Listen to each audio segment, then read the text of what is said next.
Bonjour à toutes et à tous, j'espère vous retrouver en pleine forme. Aujourd'hui, dans cette séance, je vais partager avec vous, chers étudiants et étudiantes, un exercice assez intéressant pour le niveau tronc commun scientifique. Donc, c'est un exercice qui concerne la rotation d'un solide autour d'un point et concerne même le théorème de moment, si vous voulez, le théorème de moment qu'on va appliquer pour répondre à certaines questions. Alors le sujet est devant vous, vous pouvez le relire une ou trois fois pour bien sûr le comprendre et comprendre les questions posées et vous allez répondre à ces questions en se basant sur ce que vous avez vu en cours et après vous allez bien sûr comparer vos réponses avec les miennes. Alors vous avez un solide de masse M de 100 grammes relié à un fil de masse négligeable passant par la gorge d'une poulie d'axe fixe de masse négligeable. Donc la masse négligeable, c'est la masse de la poulie. Alors là, lorsque vous lisez quelque chose, donc il faut bien le signaler, il faut même bien le souligner. Et de rayon 1. Alors l'autre extrémité du fil est attachée à un ressort de raideur K et de masse négligeable. Donc à l'équilibre, l'axe du ressort fait un angle alpha, comme vous voyez dans vos roues, avec l'horizontale, et l'allongement du ressort est de 4 cm.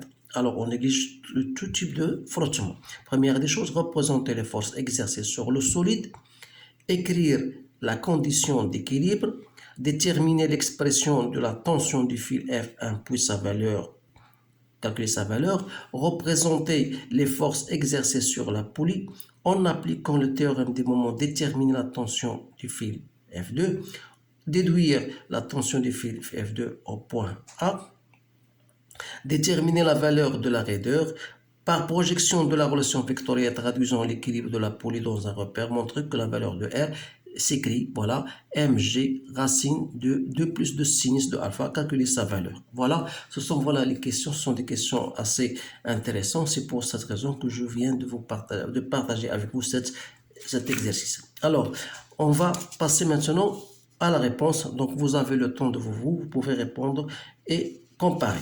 Alors, pour la première question, représenter les forces exercées sur le solide. Alors, d'abord, il faut faire un inventaire des forces. Quelles sont les forces agissantes sur le solide? Voilà, le solide, normalement, il est soumis à son poids. Alors là, je ne vais pas utiliser, puisqu'il n'était pas demandé, on ne va pas utiliser une échelle. Donc, voilà le poids, P. Donc, et vous avez bien sûr la tension du fil. Donc, la tension du fil, je vais représenter, voilà, je l'appelle T1. Alors là, voilà la représentation pour la première question.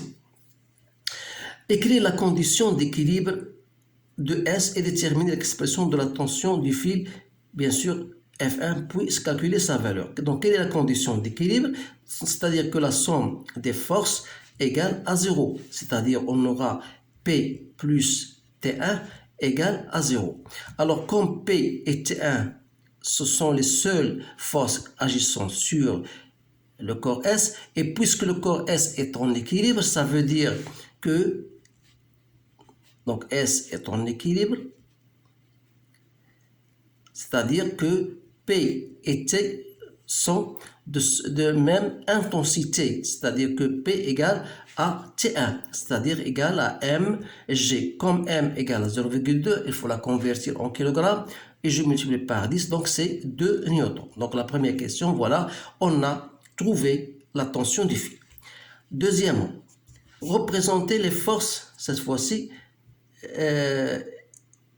exercées sur la poulie. Alors, si je considère la poulie, je vais représenter sur cette page si le temps me le permet.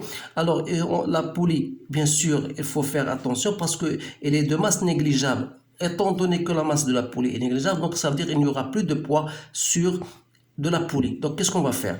La poulie, elle est soumise à la tension de S, c'est-à-dire qu'il y a une force qui agit sur le bas, je l'appelle T'1. Voilà. Il y a une autre force, bien sûr, qui agit par le ressort, que je l'appelle T'2.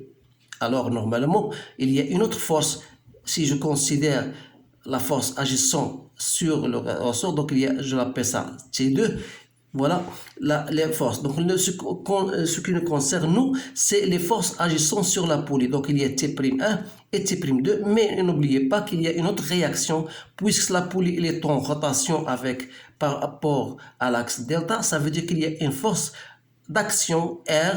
Donc, normalement, comme ce que vous avez vu en cours, c'est que ces trois forces sont coplanaires et concurrentes, c'est-à-dire ils vont se partager ou ils vont se couper en un seul point. Alors, puisque l'espace, donc normalement, donc je vais tout simplement, ça veut dire qu'il y a un point où ils vont se couper. Voilà. Donc si vous voulez que je représente maintenant, voilà la poulie. Donc, j'ai dit, il y a une force que j'appelle T'2, voilà. Il y a une force, voilà, T'1. Et comme ces deux forces-là, elles vont se couper, c'est-à-dire, voilà, si je considère, voilà, l'alignement de la force, donc c'est-à-dire que ces deux forces-là, elles vont se couper en un seul point. Donc, la force R de la réaction, voilà, elle va se diriger, bien sûr, vers cette coupure là. Donc voilà la réaction R. إذا هنا غادي نمشيو للسؤال en appliquant le théorème des moments. Donc on a la poulie. Donc la poulie est soumise à trois forces. Quelles sont ces forces là? Donc il y a la tension T'1 et T'2. Donc, T'1 et T'2. Alors, si j'applique, bien sûr, il y a la réaction, il ne faut pas l'oublier, et la réaction. Donc, si j'applique le théorème de moment, le théorème de moment me dit que la somme des moments de toutes les forces agissant sur un solide en rotation est égale à nul, est égale à 0. C'est-à-dire le moment de T'1 plus le moment de T'2 plus le moment de la réaction R égale à 0 par rapport à delta, toujours. Alors, puisque le moment de la réaction R égale à 0, puisque R passe, bien le vecteur R, il passe par la direction, passe par l'axe de rotation, donc il me reste de chercher le moment de T'1 et de T'2. Alors là, je vais choisir un sens positif, comme vous le voyez ici devant vous. Alors, le moment, dans ce cas, de T'1 par rapport à delta. C'est quoi? C'est T'1 fois R. Donc, vous savez bien sûr que le moment est égal à l'intensité fois la distance. Alors, T'1, la distance qui sépare T'1, c'est bien égal à R. Alors, le moment par rapport à delta de T'2 égale à quoi? Donc, T'2, donc dans le sens contraire, donc sera moins T'2 fois R. Alors, si j'applique cette relation-là, j'aurai T'1 moins T'2 fois R égale à 0. C'est-à-dire, puisque R est différent de 0, c'est-à-dire que T'1 est égal à T'2. Donc ça, voilà. Mais il ne faut pas oublier que puisque T'1, d'après cette figure-là, donc T'1 هي T1 لأنها تسمى قوى متبادلة. donc T'1 هي T1 كذلك بالنسبة ل T'2 هي T2. Alors, qu'est-ce qu'on va dire dans ce cas-là?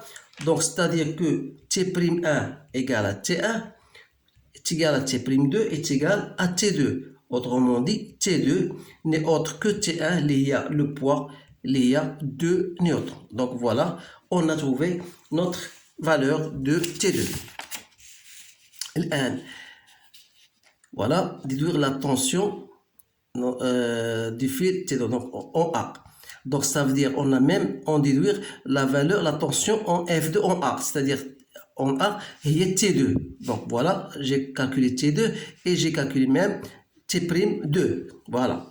Troisième question, déterminer la valeur de la constante de raideur. Alors la constante de raideur, vous savez que la tension T, vous avez une relation que vous connaissez tous, T2 égale à K delta L, c'est-à-dire que K égale à T2 sur delta L. Donc je fais mon application numérique, ça me donne 50 newtons par mètre. Donc quatrième question, on vous dit, voilà, par projection de la relation vectorielle traduisant l'équilibre de la poulie dans un repère orthonormé, montre que la valeur de R égale à ça. Alors là, je vais choisir un repère O, voilà d'origine O, voilà X, voilà Y. Alors là, comment je vais faire pour... Vous savez bien sûr ça c'est alpha. Donc ce qui m'intéresse c'est ici c'est quoi? T2 ça c'est T'2. Donc l'angle, cet angle là n'est autre que voilà cet angle là. Donc si cet angle est alpha, alors ça là c'est bien alpha. Donc ça va me permettre de faire la projection de T'2 sur l'axe des X. C'est-à-dire que T'2 وهذا الامر هذا هو اللي صعيب شويه دوك خصكم تفهموه معايا مزيان. Donc la projection de T'2 il a une projection sur l'axe des X, il y a T'2 cos de alpha, donc voilà T'2 cos de alpha, mais la projection sur l'axe des Y, ça sera négatif, donc ça sera négatif, il y aura moins T'2 sinus de alpha, donc voilà moins T'2 sinus de alpha. Donc de la même, la projection sur l'axe OXY, c'est-à-dire si je fais une translation de T2, donc vous aurez T2 هي donc هنا هذه alpha وهذه donc هذه alpha, donc cos de alpha هنا sinus de alpha, c'est bien ça. Donc بالنسبة ل T'1, donc T'1 تلاحظوا بأنها elle est perpendiculaire à l'axe des X, donc هنا غتكون صفر وهنا غتكون moins T'1.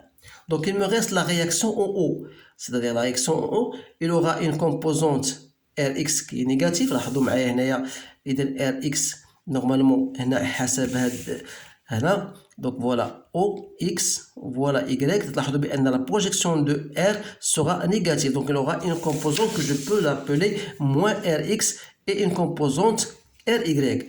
Alors si j'applique la relation de la dynamique, c'est-à-dire la somme des forces est égale à 0 pour la condition d'équilibre, j'aurai dans ce cas-là Rx moins Rx plus 0 plus T'2 cos de alpha égale à 0, c'est-à-dire que Rx égale à T'2 cos de alpha, soit comme T'2 c'est bien T2, et comme T2 il y a le poids, donc il y a mg cos de alpha, alors que Ry sera égal à T'1 plus T'2 sinus de alpha. يعني درت هنا Ry moins T'1 moins T'2 égal à 0، يعني أن Ry égal à ça.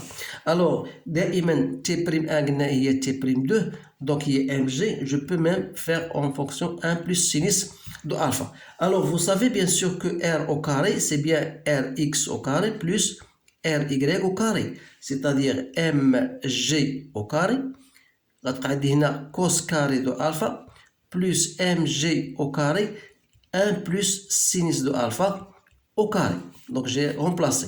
Donc تلاحظ بأن ندير هنا mg au carré en facteur، غتبقى عندي هنا cos carré de alpha، هذا au carré c'est quoi؟ c'est 1 plus 2 sinus de alpha plus sinus au carré de alpha. Comme sinus carré plus cos carré c'est 1, 1 plus 1 ça fait 2, donc il reste mg au carré 2 plus 2 sinus de alpha. Et par conséquent, R, c'est la racine de tout ça. Donc la racine de mg au carré, c'est mg. Donc voilà, mg, racine de 2 plus 2 sinus de alpha. Donc vous voyez, c'est bien notre expression. Donc il suffit de faire votre calcul, c'est-à-dire que R, c'est 2 racines de sinus de alpha, c'est 1 demi, fois 2 c'est 1, 1 plus 2 c'est 3, donc voilà, c'est 2 racines de 3 newtons, ou bien vous faites c'est 3,46 newtons. Voilà la valeur de la réaction, de l'intensité de la réaction. Alors j'espère que ce problème vous plaira bien sûr. Donc c'est un exercice très intéressant. Essayez de le faire et de le refaire et de le partager avec vos collègues bien sûr pour que tout le monde puisse comprendre. إذن حاولوا ما أمكن ديروا معكم اللايكات وما بلا ما نوصيكم على الامور هذه كتحفيز لنا حتى اقوم كذلك باختيار بعض المواضيع المهمه في هذا الشان. اذا وفقكم الله والسلام عليكم ورحمه الله تعالى وبركاته.